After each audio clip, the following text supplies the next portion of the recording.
সাধারণ গণিত ক্লাস 9 এবং 10 9.1 অধ্যায় 7 খ। প্রমাণ করো যে sec a by cos a minus tan a by cot a equal 1, অর্থাৎ এটা সমান 1 প্রমাণ করতে হবে। এখন এই অঙ্ক করতে গিয়ে এখানে মোট 3টা সূত্র লাগবে। 1 নম্বর cos a সমান সমান 1 by sec a, cot a সমান সমান 1 বাই tan a, আর একটা সূত্র লাগবে sec square a minus tan square a equal 1। এই 3টা সূত্র লাগবে, জাস্ট এই 3টা সূত্র।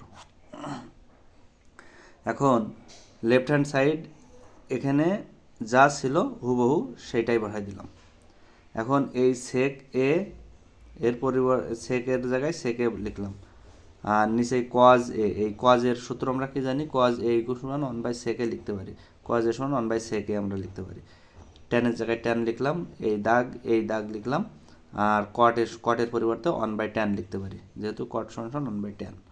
আচ্ছা, এবার cos sec a আগেই বলেছি যে sec a এখানে থাকলো, যেহেতু নিচেই রয়েছে সুতরাং ভাগ, আর ভাগে যখন ভগ্নাংশ থাকে তখন নিচেরটা উপরে যাবে, উপরেরটা নিচে আসবে। তার মানে sec a উপরে চলে গেল, 1 নিচে চলে আসলো।